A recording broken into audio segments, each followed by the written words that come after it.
하나님께서 우리에게 주신 말씀은 신약성경입니다. 신약성경 누가복음 12장 13절에서 22절 그리고 31절 이렇게 보겠습니다. 누가복음 12장 13절에서 22절 그리고 31절 한 절을 더 봅니다.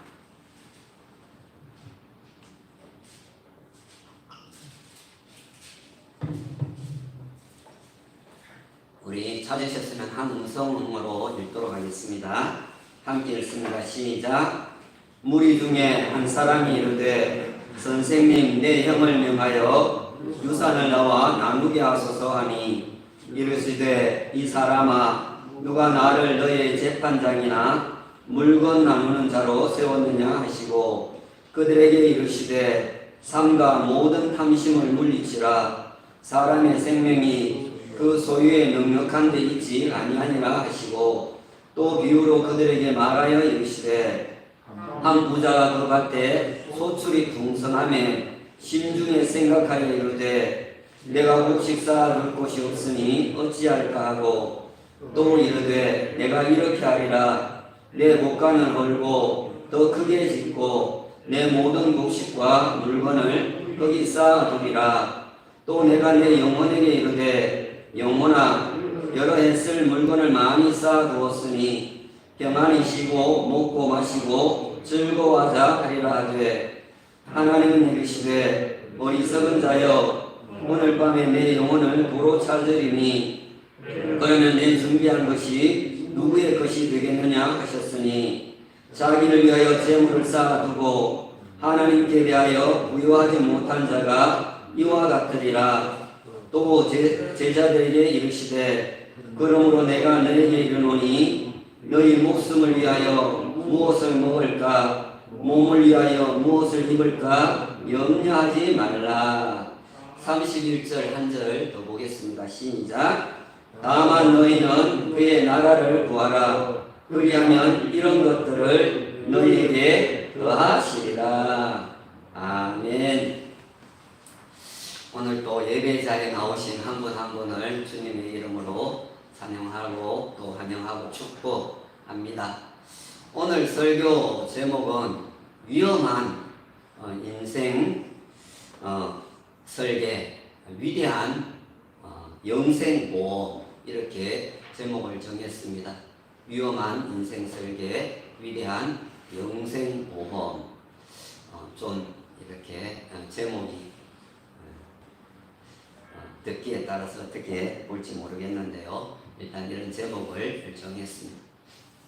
어느 해 여름 유명한 이런 점쟁이가 올해는 대기근이 될 것이다 이렇게 말을 하자 그 소문이 삽시간에 이 남아프리카 전역으로 이렇게 퍼져 나갔습니다. 그 어떠한 그런 징조도 이렇게 보이지를 않았지만 사람들은 틀림없이 대기근이 될 것이다 그렇게 굳게 믿게 되었습니다. 워낙 전쟁이가 이렇게 용한 그런 전쟁이었던 것 같습니다. 그래서 약 2만 명 이상이나 되는 그 사람, 이 농부들이 농사를 포기를 하고 짐을 이렇게 챙겨서 도시로 다 떠나가 버렸습니다. 그러나 그해 여름에는 어떤 태풍도 홍수도 가뭄 같은 그런 재앙이 전혀 없었습니다.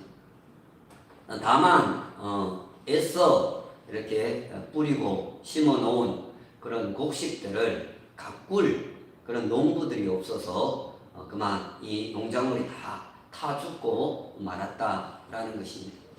실제로 1946년도 남아프리카에서 일어났던 그런 사건입니다. 모두가 헛다리를 이렇게 짚은 것입니다. 점쟁이 말만 믿고 불안해서 그렇게 한 것입니다. 참 불확실한 시대를 우리가 살아가고 있습니다. 지난주에는 우리 마음과 생각을 통해서 들어오는 그 염려에 대해서 우리가 좀 생각을 했는데요. 오늘은 보다 좀 실제적인 그런 부분의 염려에 대해서 좀 생각을 해보려고 합니다. 그것은 이 재물, 또 소유, 재산, 인간의 생명, 목숨, 영혼 이런 것들에 대한 것을 오늘 좀 생각을 해 보려고 합니다. 우리가 살아가면서 맞닥뜨리는 그런 중요한 문제인 것입니다. 자, 오늘 본문으로 이렇게 들어가겠습니다. 13절에 보시면은 무리 중에 한 사람이 나와서 예수님께 이런 청을 하는 것을 보게 됩니다. 선생님, 내 형을 명하여 유산을 나와 나누게 하소서. 이런 청을 예수님께 드렸습니다. 상속에 대한 그 규례가 율법에 이렇게 명시가 되어 있습니다. 특별히 신명기 21장 17절에 보시면은 장자에게는 2몫을 이렇게 주도록 되어 있습니다. 이 법규에 따라서 분배가 정당하게 이루어지지 않을 경우에는 이렇게 랍비에게 소송을 제기를 할 수가 있었습니다. 지금 예수님께 와서 이렇게 이야기를 하는 것은 그 분배가 공정하지를 못했다라는 것을 말해 주는 것입니다. 오늘 우리가 13절에서 조금 주목할 단어는 형이라고 하는 단어입니다. 형은 헬라어로는 아델포스라고 하는데 그 뜻은 의미는 형제라는 뜻입니다. 그러니까 형인지 동생인지 모르는 그런 상황입니다. 그래서 우리 성경에 보면은 또는 동생 이렇게 각주에 달려있는 것을 볼 수가 있습니다. 만일 오늘 본문대로 동생이 형과 이 정당한 공정한 분배를 원했다라고 한다면은 구약의 율법대로가 아니라 주님 예수님의 새로운 가르침을 따라서 균등한 분배를 해주기를 원했던 것 아닌가 그런 생각이 듭니다. 그러니까 형에게는 2몫을 주는 게 아니고 똑같이 예수님의 그 새로운 가르침에 따라서 1대1로 그렇게 좀 나눠줬으면 좋겠다 하는 그런 생각이 있었는지도 모르겠습니다. 만일 반대로 형이 동생과 제대로 된 그런 분배를 원했다라고 한다면은 구약의 그 율법대로 동생이 고집을 부리지 말고 자신에게는 2배의 몫을 그렇게 허락해 달라는 그런 청이 될 것입니다. 자, 그런데 14절에 보시면은 예수님은 그의 그 요구에 대해서 단호히 이렇게 거절을 이렇게 하십니다. 왜일까요? 더 가지고자 하는 그의 탐욕을 예수님께서는 간파를 하셨기 때문에 그런 것입니다. 그는 어떻게 나누어줘도 불만족스러운 것. 우리가 그런 경우가 있죠. 똑같이 나눴다고 하는데 유산을 나눴다고 하는데 집에 와서 생각해 보면은 좀 뭔가 불만족스럽지요. 자신만 그런 게 아니고 또 다른 사람도 형제들도 그런 경우가 있는 거예요. 그래서 예수님은 괜히 예수님만 이상한 사람이 될 수가 있는 상황이었기에 예수님은 단호히 그렇게 거절을 하셨다라는 것. 가끔 부모님이 돌아가시고 난 후인데 몇 년이 지났는데도 그 유산 문제로 믿는 그런 형제들이 싸운다는 그런 이야기를 들을 때 참 마음이 아프다는 그런 생각을 해봤습니다. 어쩌면 이 사람들도 하나님을 믿고 있는 사람은 아니었는가 그런 생각도 제가 해봤습니다. 어쨌든 예수님은 거절 후에 그들을 향해서 예수님은 경고의 말씀을 이렇게 하십니다. 15절에 보십니다. 그들에게 이르시되 삶과 모든 탐심을 물리치라. 사람의 생명이 그 소유에 넉넉한 데 있지 아니하니라. 이렇게 말씀을.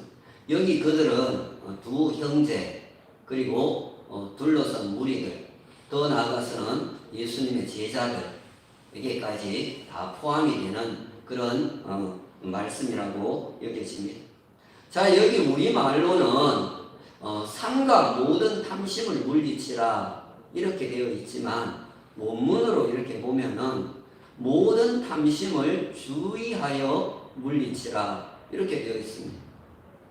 탐심은 누구에게나 들어올 수 있기 때문에 주의하여 모든 탐심을 주의하여서 물리치라는 그 말씀을 하고 있는 것입니다. 예수 믿는 사람도 이 탐심에는 예외가 되지를 않는다라는 것. 자, 그 다음에 이어지는 말씀, 사람의 생명이 그 소유에 넉넉한 데 있지 아니하리라는 이 주님의 말씀이 오늘 말씀의 전체를 푸는 그런 열쇠가 되는 말씀입니다. 헬라어로는 여기 이 생명을 조에라고 합니다. 조에. 육신의 생명, 육신의 이 목숨과는 대비가 되는 단어가 조에라고 하는 이 단어입니다. 예수님께서 의도적으로 말씀하신 이 생명은 영원한 생명, 영생을 가리키는 것입니다. 소유를 더 가지고 더 넉넉해진다고 해서 결코 영생을 얻을 수 있는 게 아니다 라는 말씀을 하시고 있는 것입니다. 땅의 것들만 바라보고 내려다보고 사는 자들을 향해서 너희 시선들을 좀 위로 올리고 살라는 그런 말씀, 겉면의 말씀이 됩니다. 자, 이제 16절에 보시면은 예수님께서는 생명이 영생이 소유에 넉넉한 데 있지 않다라고 하는 것을 예증하기 위해서 한 부자의 비유를 이렇게 들어서 설명을 합니다. 비유를 통해서 좀 더 이해하기 쉽게 그렇게 설명을 하려는 것입니다. 자, 그런데 여기 보시면 그가 부자였다라고 하는 이 정말 간단한 사실만 그렇게 언급을 할 뿐 그의 부의 그 정당성 여부에 대해서는 일체 언급이 없는 것을 볼 수가 있습니다. 이것은 부 자체가 결코 선하거나 악한 것은 아니다라는 것을 말하고 있는 것입니다. 부 자체가 문제가 되는 것은 아니라는 거예요. 아마 어쩌면 그는 무절제한 생활이나 방탕한 생활을 일체 하지 않고 오로지 이 재물을 모으는 데만 전심전력했을지도 모르겠습니다. 누구의 것을 착취하거나 불법을 행하거나 또한 불로소득을 얻은 것이 없다라는 거예요. 16절에 보시면은 그 밭의 소출이 풍성함에 라고 하는 이 말씀은 그의 노력의 열매임을 우리에게 말해주고 있는 거예요. 열심히 일을 했기 때문에 그 밭에 소출이 풍성해지는 것입니다. 물론 하나님이 그에게 비를 내리시고 햇빛을 비춰주셨다라고 하는 것에 대해서는 그는 생각을 하지를 못했을 것입니다. 자, 소출이 풍성해지자 18절에 보시면 그가 국리 끝에 내린 결론이 있습니다. 18절을 보십니다. 내가 이렇게 하리라. 내 곡간을 벌고 더 크게 짓고 내 모든 곡식과 물건을 거기 쌓아두리라. 이렇게 말합니다. 자, 여기 곡간이라고 하는 이 단어가 신약 성경에 여러 군데 이렇게 쓰여졌는데요. 이 단어는 큰 창고로 이렇게 단어가 사용되는 경우가 많습니다. 여러 가지 물품을 취급하는 그런 대형 이런 상점이라고 할 수가 있습니다. 이로 미루어 볼 때 이 부자는 대농주일 뿐만 아니라 대상인이었다라고 그렇게 짐작을 해볼 수가 있습니다. 여러분, 대농주에다가 대상인이 되는 것은 돈을 버는데 얼마나 유리한지를 모릅니다. 자기가 농사를 많이 이렇게 농사를 대량으로 해서 그것을 또 큰 창고에다가 저장을 하는 거예요. 이 공급자는 없고 수요자가 많을 때 그것을 내답할 수 있는 그런 장점이 그에게는 있었다라는 거예요. 돈을 벌 수 있는 그런 모든 상황이 갖춰진 것입니다. 그는 적은 것을 허는 것에 대해서 걱정하기보다 그것을 걸고 더 크게 짓는 그 유익을 생각할 만큼 소출이 풍성했다라는. 그는 그 큰 곳간에 모든 곡식과 물건을 거기 쌓아두리라 이렇게 얘기를 합니다. 그는 오로지 이렇게 모으는 데만 온 힘을 다 쏟고 있습니다. 왜 그렇겠습니까? 그래야 노후 살아가는데 안심이 되기 때문에 그런 것입니다. 1930년 미국을 중심으로 그렇게 입선 이 세계 경제 공황 당시에 파탄이 가중된 그 원인은 악성 루머로 인한 그 두려움 때문이었다. 그렇게 말을 합니다. 경제 공황이 곧 온다. 증권이 휴지가 된다. 또 은행에 돈이 떨어져서 예금을 찾을 수가 없다. 이런 소문이 퍼지자 많은 사람들이 은행에 달려가서 자신의 예금을 찾고 그렇게 해서 은행의 잔고가 바닥이 나게 된 거예요. 이로 인해서 사업체들이 줄도산을 그렇게 하면서 결국은 경제공황에 빠지게 된 것입니다. 인간의 그 이기심 또 이렇게 가두어 놓으려고 하는 것, 흘려보내지 않고 유통되지 않도록 순환되지 않도록 하는 그런 위험성을 말해 주는 것입니다. 자, 그의 신중의 말은 계속 이어지는 것을 볼 수 있습니다. 19절을 보십니다. 또 내가 내 영혼에게 이르되 영혼아 여러 해 쓸 물건을 많이 쌓아두었으니 평안히 쉬고 먹고 마시고 즐거워하자 하니라. 자, 이 구절에서 우리는 특히 영혼이라고 하는 이 단어를 좀 주목해 볼 필요가 있습니다. 여기 사용된 헬라어는 부시쾌라고 하는 단어가 사용이 되었습니다.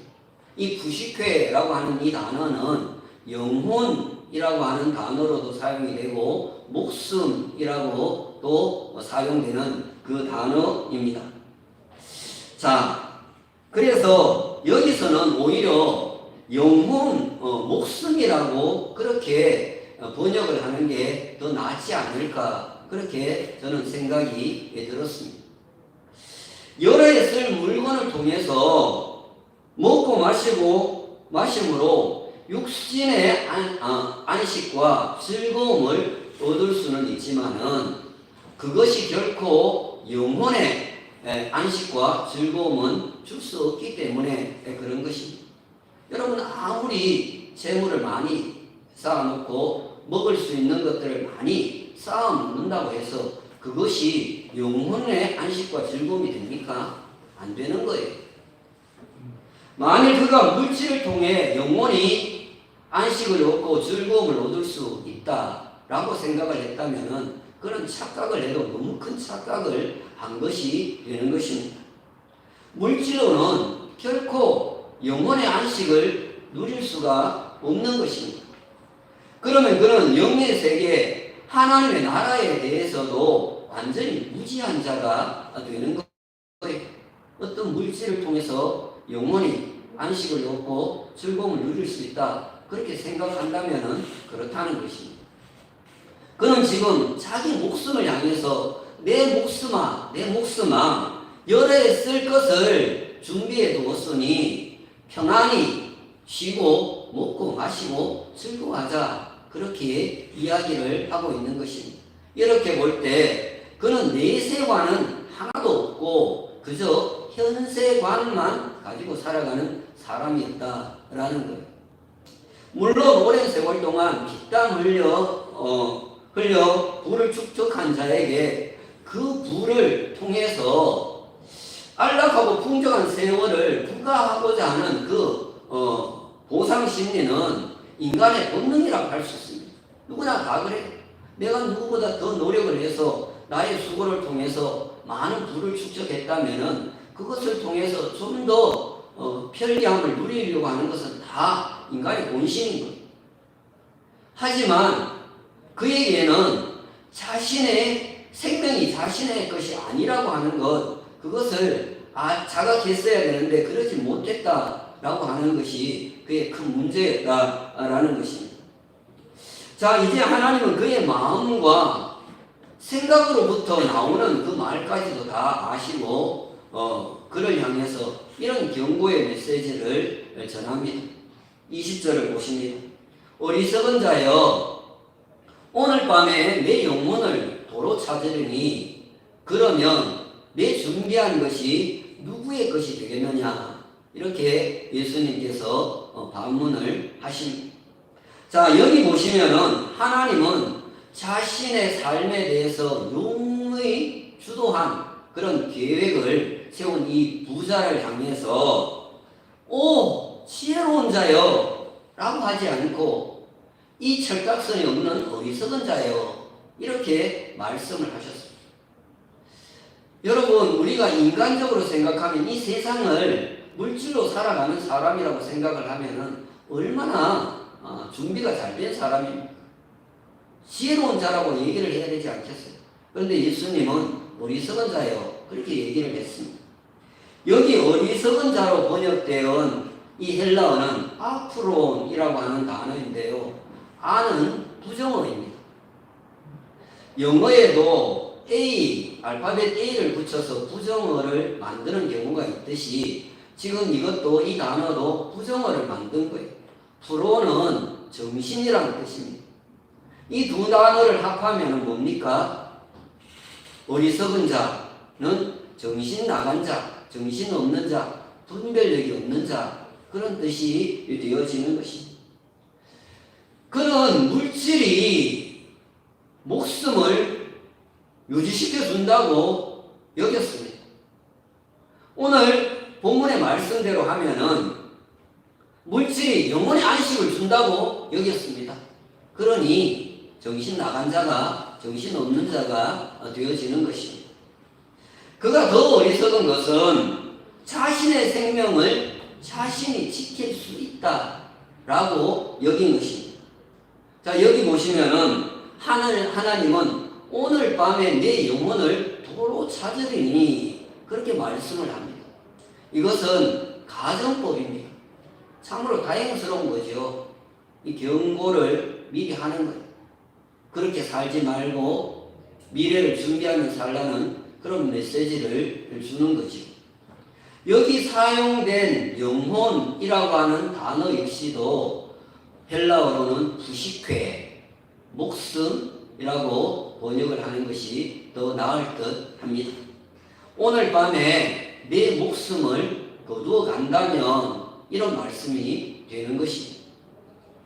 이건 그의 위험한 인생 설계에 대한 경고라고 할 수 있습니다. 너는 지금 위험한 인생을 설계했다. 그 경고의 메시지를 주고 있는 거예요. 오늘 밤은 그의 계획이 완전히 수포로 돌아갔음을 강조해주는 그 표현입니다. 이 재물은 그의 생명을 단 하룻밤도 더 지속을 시킬 수가 없었다라는 거예요. 그는 100살을 살고자 재물을 모아서 잘 준비를 했다면 지금 그의 인생은 50에서 끝이 날 수도 있다라는 거예요. 이게 위험한 인생의 설계라는 거예요. 자, 이제 21절을 보십니다. 자기를 위하여 재물을 쌓아두고 하나님께 대하여 부여하지 못한 자가 이와 같으니라 말씀합니다. 이 구절은 인간의 이기적이고 세속적인 부요함과 하나님께 대한 빈곤을 이렇게 대비를 시켜줌으로써 부자의 삶의 그 목표가 어디를 향해야 되는가 하는 것을 일러주는 말씀입니다.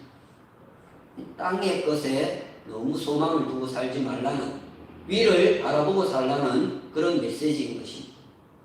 자, 이제 두 형제와 무리에게로 향하였던 말씀이 제자들에게로 옮겨왔습니다.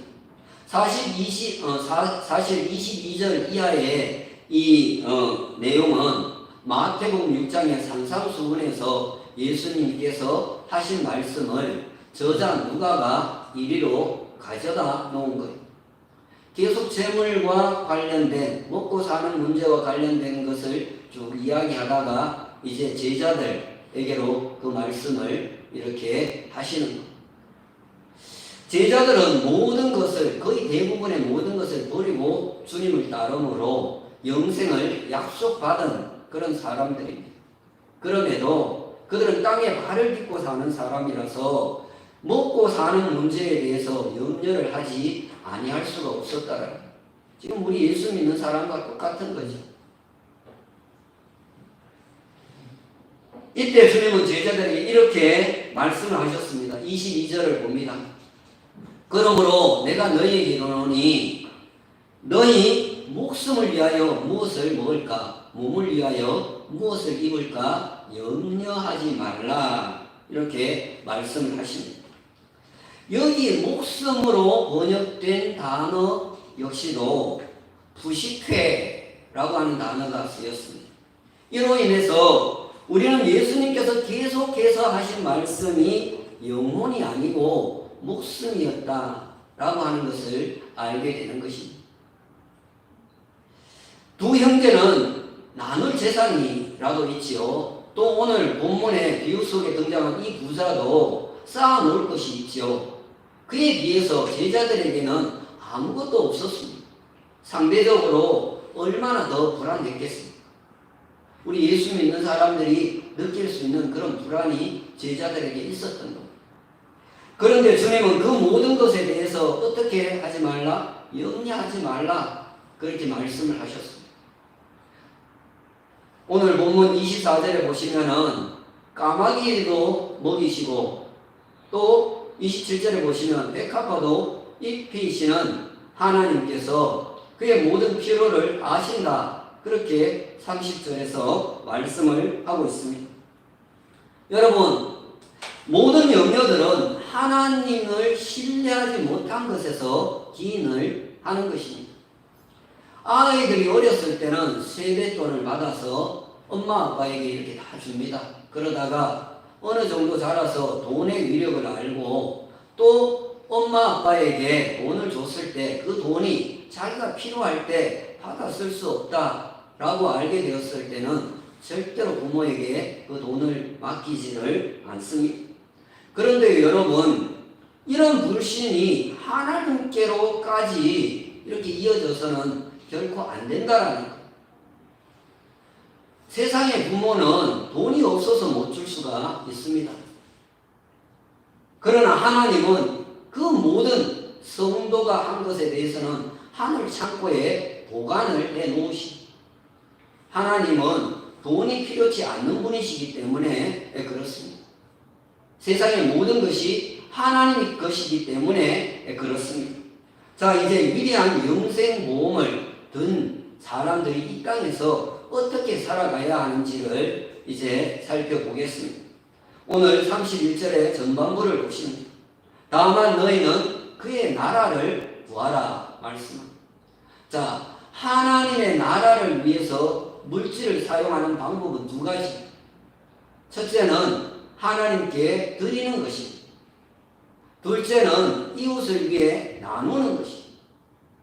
오늘 33절을 읽지는 않았지만 33절에도 보시면 너희 소유를 팔아 구제하라, 그렇게 말씀을 하고 있습니다. 이 두 가지는 하늘 창고에 쌓아놓는 것이 됩니다. 하나님께 드리는 것과 이웃을 위한 선행, 이 두 가지는 하늘 창고에 쌓아놓는 것이 되는 것입니다. 그런데 여러분, 그렇게 쌓아놓은 재물은 더 이상 재물이 아니고 보물이 된다라는 거예요. 거기에는 도둑이 가까이 하는 법이 없고요, 또 결코 좀이 먹는 일도 없는 것입니다. 안전하기에 안심해도 되는 것입니다. 여러분, 하나님께 드리고 이웃을 위해 나눈 것에 대해서는 하나님이 반드시 갚아주십니다. 당대에 못 거두면은 그 후대, 다음 세대에도 반드시 찾아 먹게 되어 있습니다. 이해하지 못하는 것 가끔씩 있지요. 저 사람은 믿음의 생활을 그렇게 잘하는 것 같지 않은데 왜 저렇게 복을 받을까? 이렇게 나중에 거슬러 올라가 보면은 부모가 하나님을 잘 믿고 믿음으로 산 그런 경우를 보게 되는. 그 열매를 자식이 따먹기 때문에 그런 것입니다. 여러분, 하나님이 갚아주시는 것은 황급형입니다. 우리가 세상의 보험은 황급형이라고 하더라도 많이 받아야 한 60% 정도니까. 가만히 이렇게 알고 보면 적자인 거지요. 내가 돈을 더 많이 넣은 경우가 많아요. 단지 목돈을 그렇게 받는 것 뿐이지. 그러나 천국 황급형은 훨씬 더해서 받는다라는 거예요. 오늘 31절의 후반부를 보시면은 그리하면 이런 것들을 너희에게 더하시리라 말씀을 합니다. 여러분, 하나님이 기뻐하신 것을 위해 살면은 하나님은 우리가 살아가는 데에 필요한 그 모든 것을 더해 주십니다. 우리는 언제 이것이 필요하고 안 필요한지를 잘 몰라요. 하나님은 정확한 타이밍에 그것을 우리에게 되갚아 준다라는 거예요. 오늘 말씀의 결론입니다. 여러분, 하나님이 보호해 주셔야 안전 보장 받습니다. 그러니 여러분, 너무 육신의 것을 위해서 염려하지 마시기를 바랍니다. 영혼을 위한 준비를 하며 사시기를 축원합니다. 하나님께 드리는 삶을 살기를 축원합니다. 이웃을 위해 나누는 삶을 살기를 축원합니다. 그것이 하나님의 나라의 보화를 쌓는 것입니다. 위기의 순간마다 또 필요한 순간마다 하늘 보화를 캐내었을 수 있는 그런 지혜자들이 다 될 수 있기를 주님의 이름으로 축원합니다. 언제나 좋은 것 주시는 이 하나님을 온전히 신뢰하고 살아가는 우리 모든 우리 가족 되기를 예수님의 이름으로 축원합니다. 오늘 주신 말씀을 생각하면서 우리 찬송가